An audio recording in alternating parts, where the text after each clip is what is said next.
Son primero datos que nos ayudan a comprender fenómenos criminales, pero no solo fenómenos criminales, sino fenómenos criminales, ilegales y justamente estas áreas grises de las que muchas veces hablamos y de las que queremos hablar con evidencia, incluso desde la academia y también desde la toma de decisión, no podemos fundamentar a veces por falta de evidencia. Y entonces creo que el esfuerzo, no solo de que una institución procese su información, sino de que haya sido un esfuerzo interinstitucional, usando data de IGEMIN, justamente tratando de refinar el procesamiento, ayudando a completar y subsanar ciertos déficits que existían en el pasado, de procesar información y ponerlo a disposición de la opinión pública, de la academia y de los tomadores de decisión, es un esfuerzo loable y sobre todo porque aquellos que hemos estado en el Estado sabemos que no es una tarea fácil. No es una tarea, hacer investigación aplicada en el Estado no es lo más simple que existe. Ahora, ya sobre los resultados presentados y sobre los desafíos que nos presenta un informe de este tipo. Primero, un informe de este tipo nos ayuda a comprender algunas cosas y algunos mitos que tenemos sobre el fenómeno criminal en el Perú. Porque, como mencionaba el doctor Gottlieb, hay muchos imaginarios, hay muchas cosas construidas sobre la criminalidad en el Perú, la inseguridad en el Perú. Somos uno de los países que tiene los niveles de percepción de inseguridad más altas, aunque nuestras tasas de victimización, si lo pensamos a nivel de armas de fuego, o sea, de incidentes con armas de fuego, no son las más altas. Es decir, nosotros, ¿a qué le tenemos miedo a los peruanos? Tenemos miedo a que nos roben el celular, a que nos saquen la billetera o nos asalten. No tenemos miedo como los países centroamericanos que nos asesinen con un arma de fuego, ¿no? Y sin embargo, el reporte nos arroja ciertos datos interesantes sobre, por ejemplo, los lugares donde se han incautado las armas, y que nos hacen reflexionar sobre los patrones criminales que tenemos, porque la violencia y en general la criminalidad no es única, y como todo fenómeno existen distintas realidades. Y lo que nos llama, o lo que nos hace reflexionar este informe sobre qué está pasando en algunas regiones del Perú, qué está pasando en la macrorregión norte, por ejemplo, que si vemos los índices delictivos de la macrorregión norte, donde están la Libertad y Piura, vemos que sí existe una tendencia hacia un aumento con los delitos con armas de fuego. Vemos también, bueno, los fenómenos de violencia urbana, Lima y el Callao, como grandes partes de la misma megalópolis, donde también se desarrollan estos fenómenos. Entonces, si bien estamos en un país bastante seguro con respecto a estos incidentes, también debemos pensar hacia dónde está yendo el fenómeno criminal en algunas zonas, hacia dónde se están desarrollando esos patrones criminales en algunos lugares, y no solo, digamos, esto nos ayuda, es un punto de entrada, es un punto de partida que nos hace reflexionar por qué en estas zonas, qué explica la presencia de armas en estas zonas que no existen en otros lugares. Y de hecho, si ya no lo empezamos a pensar a nivel de regiones, sino a nivel de distritos, si lo pensamos a nivel de territorios, ¿qué tipo de territorios tienen la presencia, por ejemplo, de armas ilegales y no solo irregulares? Creo que es una muy buena entrada y es momento de empezar a pensar no la violencia en el Perú, sino las violencias y los mecanismos a través de los cuales se ejerce esta violencia, y las armas de fuego obviamente son un vector a través del cual se ejerce esta violencia. El tercer punto que quería tratar, y es un punto al cual tengo mucho estima, es sobre los desafíos que tiene el sistema de fiscalización, porque como lo mencionaba Derek, el 31% de estas armas tienen un origen legal y un origen rastreable, es decir, 31% de estas armas pasaron por control estatal, estuvieron registradas y pueden usarse, podemos saber dónde han sido. Y de hecho, esto nos hace reflexionar sobre la eficacia de los sistemas de fiscalización y los desafíos que tienen los sistemas de fiscalización. Porque las armas son obviamente un producto legal, son un producto controlado, es un producto que necesita un esfuerzo suplementario del Estado para asegurar justamente que no existan desvíos. Y en ese sentido, y una de las comparaciones a nivel del sistema de fiscalización que se podría asemejar es el control de insumos químicos.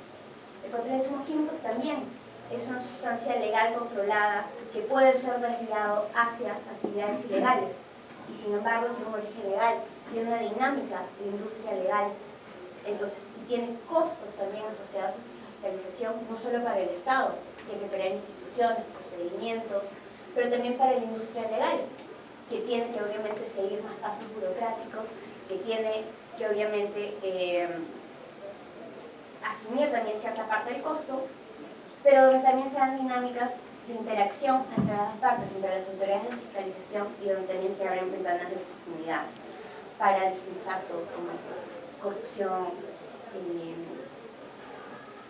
mal uso de procedimientos administrativos también. Y eso nos hace pensar sobre otra cosa. Hay algunos delitos invisibilizados, hay algunos delitos que son menos percibidos como delitos que otros, y el desvío de armas, por lo menos de lo que vemos, de que no hay realmente una denuncia, 8.6% de armas denunciadas no es una denuncia, y en realidad parece como si no fuese grave, es como si no es un delito que acarrea una sanción, no es un delito que nos hace pensar de si yo desvío mi arma, ya sea fuese el orden o ciudadano civil que obtuve mi arma legalmente, si la pierdo, si la desvío, no voy a incurrir en mayor sanción, y más bien la ganancia económica que puedo tener de desviar un arma, habría que hacer un estudio de precios para comprobarlo, pero por lo menos nos hace pensar de que el estigma de delito asociado a la irregularidad de las armas no está ahí. No es un delito sobre el cual haya un riesgo alto, ya sea de sanción económica o de sanción penal. Y eso nos hace pensar en general sobre las dinámicas del mercado de armas de fuego y sus distintas conexiones, porque obviamente tenemos dinámicas asociadas a crimen organizado, pero pensando en el crimen organizado desde una lógica de redes, no desde una lógica de organización jerárquica, pero también tenemos dinámicas asociadas a crimen más desorganizado, el crimen urbano al que estamos acostumbrados, y cómo ese uso también va mutando. Y Erika hacía una pregunta importante, entonces, ¿qué llamamos mercado ilegal? ¿Quiénes son los consumidores de este mercado ilegal? ¿Quiénes son los consumidores del mercado irregular? ¿Cuáles son la línea? ¿Cómo trazamos esa línea? ¿Y cuáles son los límites o las fronteras de la misma? Las dinámicas del estudio de precios sobre armas y precios sobre municiones, que también es un tema bastante interesante, son cosas a explorar a partir de esas exploraciones. Son estudios que finalmente nos hacen preguntarnos sobre qué alimenta esta dinámica, qué alimenta la dinámica del uso de armas en el Perú, de la compra de armas y del desvío de armas. Y finalmente, desde la academia, recogemos esta data que nos ha brindado SUCAMEC.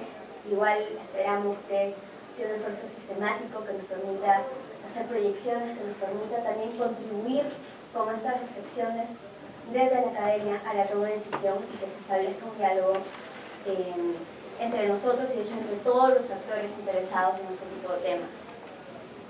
No me queda más que felicitar a la SUCAMEC, a Derek por este esfuerzo y una vez más agradecerle por ponerme a la disposición del ciudadano. Gracias.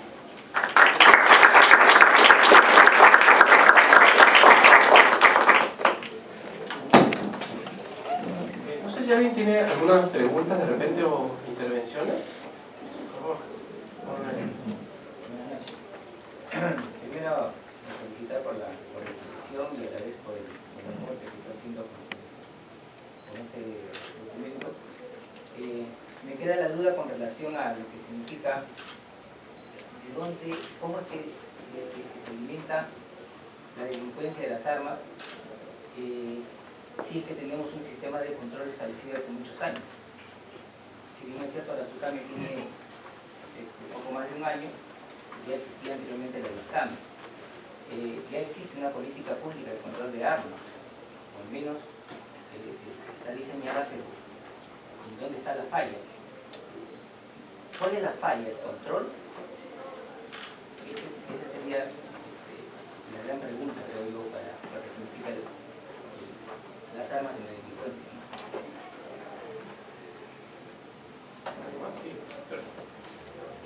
Sí, tenía una pregunta. Felicitaciones, Derek, previamente al trabajo que has realizado.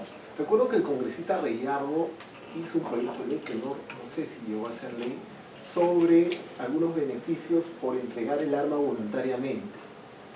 Entonces, en ese sentido, ¿qué estímulos hay, aparte de que no había una consecuencia legal para el que entregaba el arma? ¿Qué estímulos daba el Estado, Vizcarra, en este caso, para aquellas personas que quieran emplear las armas de fuego?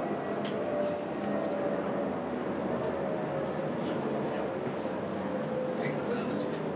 Bueno, primero para felicitar a los organizadores y también a los ponentes, porque el tema, la verdad que es muy importante, ¿no? Yo soy funcionario de la Municipalidad de La Molina en el tema de seguridad ciudadana, que también he viajado fuera del país, y una de las realidades que me acuerdo mucho cuando llegué a Caracas, una ciudad que me dijeron que a las 5 de la tarde tenía que estar en el hotel porque había muchos homicidios. O sea, no era raro, como dice ese tema, que a uno lo mate con un arma de fuego. Allá sí es evidente, hay un temor a que uno lo mate con un arma de fuego, ¿no? Entonces yo lo viví, tuve que, estar en el hotel a las 5 de la tarde, ¿no? Y de verdad que la ciudad ya se comienza a estar, o sea, está sin gente en las calles, ¿no? Bueno, y aquel que apuesta porque no le va a pasar nada, pues camina en la calle. Y bueno, y eso me llamó la reflexión porque yo en el tema justamente de SUCAME, el registro de armas, o sea, qué facilidades podría haber para la ciudadanía o para las entidades que tienen que ver con las personas que manejan. En este caso, por ejemplo, hace unos años hubo una iniciativa también, por ejemplo, en San Isidro, ¿no?, de la recolección justamente de esas armas, ¿no?, el cual se hizo un monumento, creo, en hierro, de ese tipo de material. Y una de las experiencias que pasé acá en La Molina también, no soy funcionario acá en el 2003 en el tema de seguridad ciudadana, tengo 15 años de experiencia en seguridad ciudadana. Era, por ejemplo, un policía de un día que llegó a trabajar y en esas verificaciones o esos controles inopinados se le preguntó por el arma, ¿no?, porque todos están obligados a hacer el servicio en serenazgo llevando su arma. Y este señor tenía una pistola de juguete. ¿Dónde estaba su arma? Claro, no había el mecanismo, ¿no?, como para la alerta, ¿no?, que luego pueda derivarlo a la SUCAME, al Ministerio Interior. Pasó como un hecho anecdótico, simplemente no entró al servicio, pero ¿cuántas de esas situaciones pudieran estar ocurriendo, ¿no? El alquiler, como se ha dicho acá, de repente este señor lo alquiló, pues, y metió una de juguete, y como nadie normalmente fiscaliza, ¿no? Ahora, si a mí viene, te presenta con un arma yo entro a la computadora, como puedo entrar hoy día, veo y puedo verificar si esa arma está registrada o no. Y ahí me puedo hacer un punto de alerta, ¿no? En realidad el tema da para mucho, hay muchos interrogantes que yo sé. La noche se puede plantear, y si usted lo considera, me auno a poder trabajar ese tema que la verdad me ha interesado bastante, el tema de armas, ¿no? Yo les voy a dejar mi correo electrónico en todo caso, si lo tienen ahí, poder trasladar un poco la experiencia que tengo en este tema de la ciudad. Muchas gracias. Gracias. Sí, señor. Igual, felicitarles por el trabajo magnífico. Tengo algunas dudas con relación a las armas incautadas, ¿no? ¿Cuántos son réplicas? Bueno, yo trabajo para un medio de comunicación, soy periodista, y en muchas oportunidades he podido percibir que las armas que se incautan son réplicas, ¿no? Entonces una gran mayoría no son las reales, y también hay un porcentaje mayoritario pues bueno, están borrados el número de serie, ¿no? Entonces no se puede definir si pertenece o no a alguien. Ahora, el otro tema, ¿no? Hay policías y personal del ejército y de las demás fuerzas armadas que efectivamente alquilan sus armas o en todo caso lo dan por perdido. Lo que no se sabe también es cuál es la situación de estos militares, ¿no? Si son denunciados o pasa al olvido.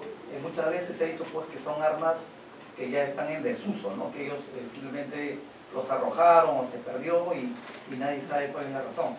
Ahora, también el tema está en que sabemos que en Estados Unidos puedes tener un arma, es legal, ¿no? Entonces, ¿cuál es el problema en sí? Tener un arma, que el Estado peruano tenga una política donde te restringe el arma, o es que en Estados Unidos, por decir, tú lo compras libre, ¿no? O sea, hay una diferencia abismal en ese tema. Muy bien, gracias. Una más, a ver, sí, Alfonso. Buenas noches, agradecerles por la ponencia. Quería saber más que todo, yo pienso, como usted ha explicado, la mayoría de armas son legales.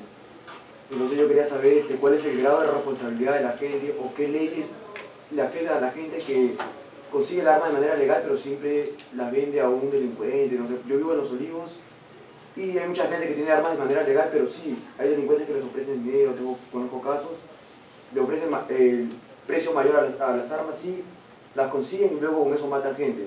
O sea, ¿cuál es el grado de responsabilidad para las personas, para los policías? ¿Qué tanto les afecta la ley? Porque si creo que la gente lo vende porque no hay ninguna ley que les afecte, no hay ninguna ley que les haga daño. Creo, así como esto de manera regional, el aumento de la delincuencia en el Perú, comparado con Uruguay, con Venezuela, no sé. Quiero saber si también hay un estudio de manera histórica de la delincuencia en el Perú. ¿Por qué? Porque ha habido delincuencia durante el virreinato, la emancipación, en muchas épocas de independencia, pero si estudiamos la época inca, en el Imperio Inca, creo que no había ninguna delincuencia. ¿Por qué? Porque el emperador inca tenía una autoridad suprema sobre todo el ámbito de la población. Entonces, era tantas sus leyes tan severas que la gente poco se rebelaba a sus leyes. Creo que hoy en día hay una falta de respeto por la autoridad, por las leyes, por la autoridad y por todo eso. Por eso que la gente compra armas, depende de donde sea. ¿Por qué? Porque no hay leyes severas. Por ahí creo que va el caso. Muy bien, gracias. Sí, muchísimas gracias tanto a William como a Sofía por las palabras, por sus sugerencias. Realmente uno se da más complacido porque de verdad que este primer aporte ha merecido un gran esfuerzo de nuestra parte. Y en esa línea yo lo que quiero destacar es que este trabajo es un trabajo del equipo de la SUCAMEC y por tanto la felicitación se la merece el equipo como tal, ¿no? Más allá de ser yo quien en este momento esté representando la institución, pero es el equipo de la SUCAMEC como tal el que ha desarrollado este importante esfuerzo. Y en efecto, como tanto Sofía y Bill también lo han planteado, a lo que apuntamos es a que este informe sea periódico, que sea un esfuerzo sostenible. Quienes estamos en el sector público sabemos que esto también es un reto en sí mismo, entonces esperamos que esto pueda lograr una mirada sostenible a futuro. Yo quería rápidamente simplemente atender algunas de las preguntas. ¿Cómo se alimenta la delincuencia de armas de fuego? ¿Existe una política pública de control de armas de fuego?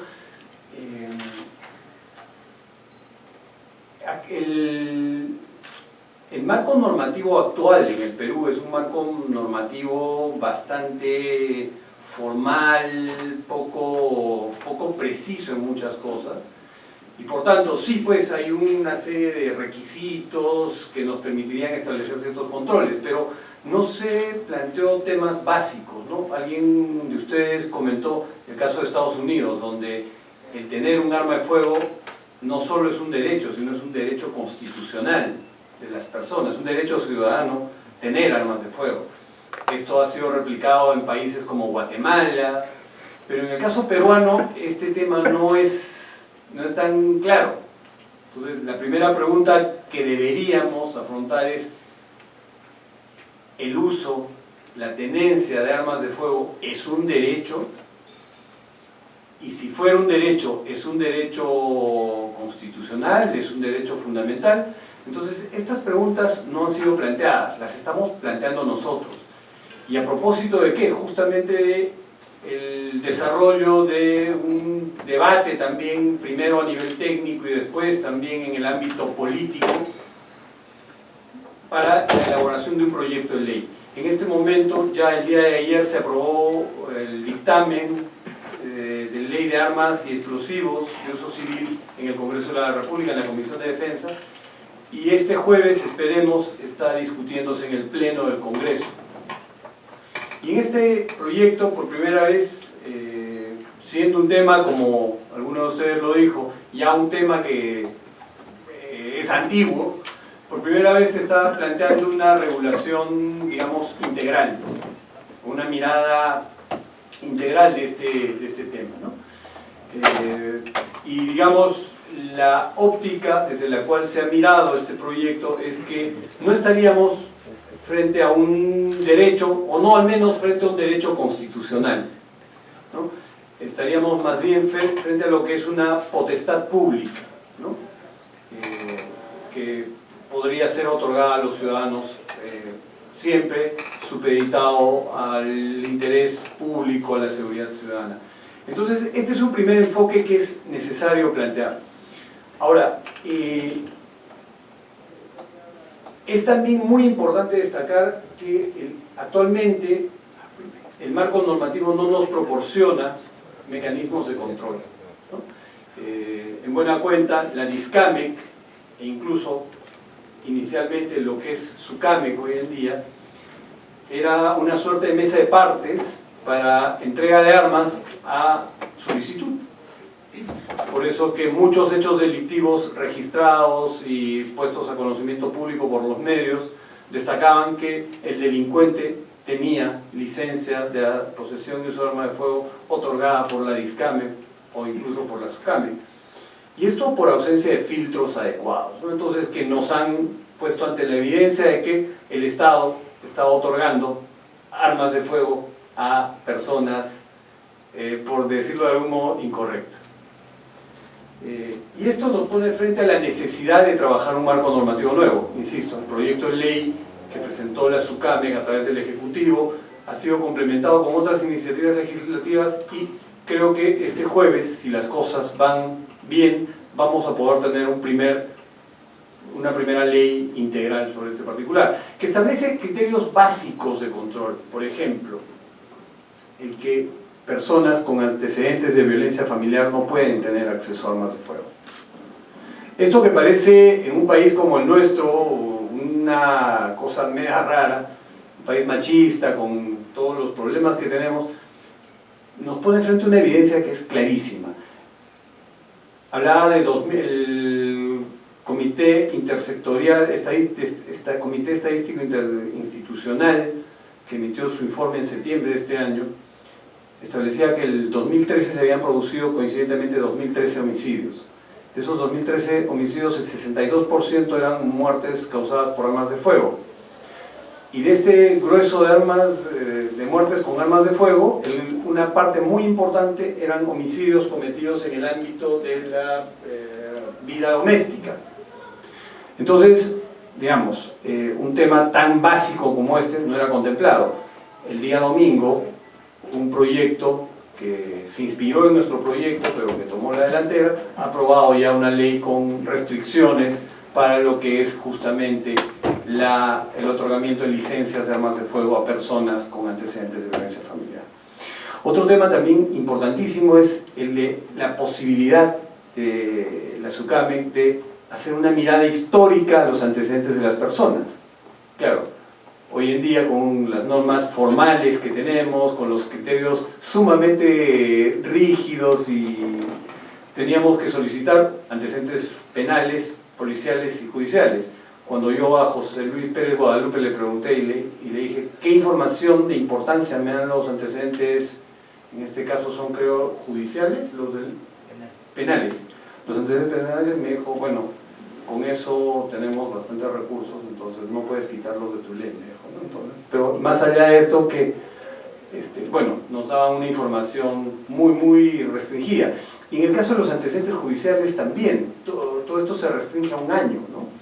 Entonces, nosotros en el planteamiento que hicimos en el proyecto, y que felizmente ha pasado, es la posibilidad de tener una mirada al récord histórico de las personas.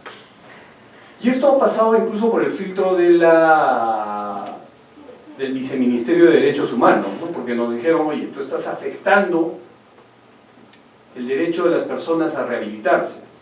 Pero lo que planteamos a través de nuestra sustentación es, bueno, una persona tiene todo el derecho de rehabilitarse, pero la dignidad, el desarrollo de la persona no tiene ninguna relación con la posibilidad de tener un arma de fuego, ¿no? Entonces se trabajó también conjuntamente con el Viceministerio de Derechos Humanos este tema y se llegó a una conclusión muy importante. Es decir, tenemos, en resguardo de la seguridad ciudadana, tenemos que hacer una mirada histórica de los antecedentes de las personas. Y también otro punto muy importante es el de la ausencia en este momento de facultades de la SUCAMEC de, por ejemplo, de poder hacer cosas tan simples como denegar una solicitud, ¿no? Si una persona solicita, lo mínimo que debería tener una entidad es la posibilidad de decirle no tienes posibilidad de tener un arma de fuego, porque no cumple los requisitos. Nosotros no tenemos esa posibilidad. Tampoco tenemos la posibilidad de cancelar autorizaciones ya otorgadas o de suspenderlas, por lo menos. Entonces, con el nuevo proyecto, con la nueva ley, se estaría también teniendo esta posibilidad.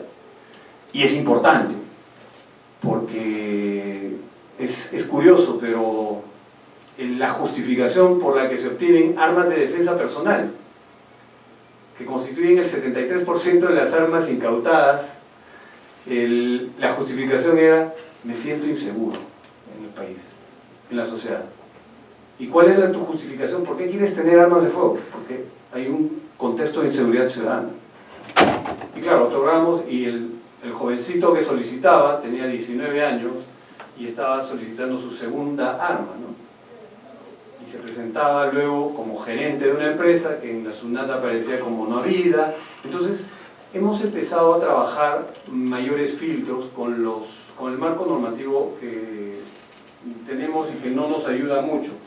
Entonces sí es importante desarrollar estos filtros que hoy en día no podemos por problemas con nuestro marco normativo.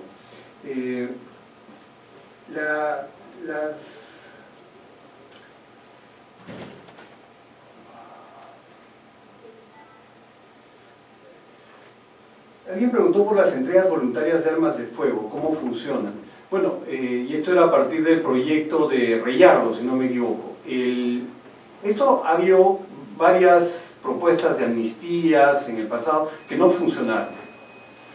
El caso más exitoso, que ha merecido incluso un premio de las Naciones Unidas, es el del programa de la RENAR en Argentina, del RENAR, del Registro Nacional de Armas, y que amarraba la entrega de un arma de fuego al pago de un precio.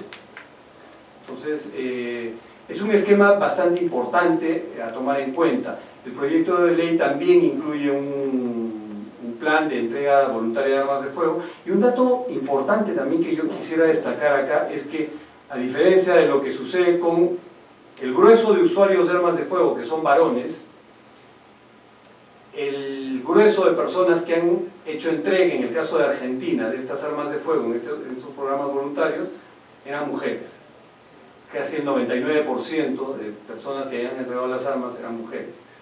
Esto es también un dato bastante importante. Entonces sí se está planteando. Disculpe, en todos los casos ilegales, ¿no? Bueno, en el caso de Argentina tienen una situación similar a la nuestra, ¿no? La delincuencia se nutre mucho y el caso de Argentina también es un caso particular porque también tuvieron muchas fábricas de armas, ahora tienen, me parece, 3 o 4 fábricas de armas de fuego, pero digamos no las tenían registradas. Entonces no es tanto un tema de contrabando, sino son armas no registradas y que recirculan en su mercado interno, ¿no? Pero lo cierto es que estas armas están siendo entregadas y es un programa bastante exitoso. El registro de armas que manejamos, preguntaba alguien si era público. Ahí estamos trabajando porque sí nos interesa que sea un registro público. Hubo un caso que me llamó muchísimo la atención. Una madre de familia presenta un documento y dice, con una declaración descarnada realmente. Dice que ella ya se acostumbró a los maltratos de su marido, que incluye la amenaza con su arma de fuego, pero solicita que le cancelemos la licencia de arma de fuego a su marido porque ya llegó a un extremo. Ya ha llegado al extremo de tratar de corregir a su hijo usando este arma. Entonces, esto nos pone ante la evidencia de que yo no sé qué tanto, y ahí tenemos una discusión legal, qué tanto es necesario guardar reservas sobre los usuarios de armas de fuego, ¿no? Es un tema que quisiéramos trabajar más, pero que yo me orientaría porque debería ser un tema público, ¿no? Entonces estamos en este tema también. ¿Cuántas armas eran réplicas? Bueno, el porcentaje en el cual están las armas réplicas son estas, ¿no? No tengo el número exacto, pero es dentro de ese porcentaje. ¿5%? Perdón. 5 réplicas nada más. Bueno, Víctor me da el dato preciso, son 5 armas que eran réplicas. El grado de responsabilidad de esta pregunta es muy, muy interesante. Se reportan tantas armas como perdidas o robadas, y encima de ello el grueso de personas, 92%, no las reportaron como perdidas o robadas, no las denunciaron. ¿Qué consecuencias asumen ellos? Hoy en día la consecuencia es el pago de una multa de, creo que es alrededor de 180 soles, nada más. Nosotros nos estamos reuniendo mucho con los usuarios de armas de fuego, que tienen una perspectiva muy, muy peculiar de la vida. Y en una de estas reuniones nos quisieron presentar al presidente de la Asociación Nacional de Armas de España. Y lo estuvimos molestando, bromeando a este usuario peruano, porque tuvimos muchas coincidencias con el representante de la Asociación Nacional de Armas de España. Tanto así que en broma le dijimos que pensábamos contratarlo como consultor para su CAME, porque nos está dando ideas de lo que debíamos hacer acá y que no se había hecho. Y una de las cosas era que, por ejemplo, aquella persona que hubiera perdido o a la que le hubieran robado su arma y que no hubiera hecho la denuncia respectiva, y en el caso de que esa arma fuera incautada o fuera utilizada en algún delito, la persona solidariamente asumía la responsabilidad penal inclusive por el delito que se hubiera cometido. En ese momento nosotros casi abrazamos a este amigo español, y mientras tanto el amigo usuario peruano quería esconderse y decía, bueno, creo que vamos terminando la reunión, ¿no? Pero fue muy interesante. Creemos que es muy importante, y es uno de los temas que en el proyecto de ley justamente se ha trabajado también, ¿no? Lo primero, y cosa que generó un debate tremendo, es que nosotros decíamos, si una persona en el lapso de 2 años pierde una o dos armas en el lapso de 2 años, con el error, va a sufrir una inhabilitación temporal de su posibilidad de tener armas de fuego. Y esto dijo, ¿pero por qué? O sea, encima que me roban el arma, ¿ustedes van a castigarme? Bueno, hay que entender que las armas de fuego no son pues un vehículo, son bienes bastante delicados. Para no extenderme, yo quería solamente tocar de repente algún punto de los que plantearon Bill y Sofía. El tema del comercio y control de municiones, como lo ha planteado Bill, es clarísimo que es el tema fundamental. Un arma de fuego sin municiones no tiene ninguna relevancia, ¿no? En el proyecto de ley de armas que se está trabajando se incluyó la obligación de marcar tanto las armas como las municiones. Entonces esperemos que esto arribe a buen puerto, y esto nos permitiría hacer la trazabilidad también de las municiones, y por tanto creo que estaríamos en la línea de lo que planteaba Bill, ¿no?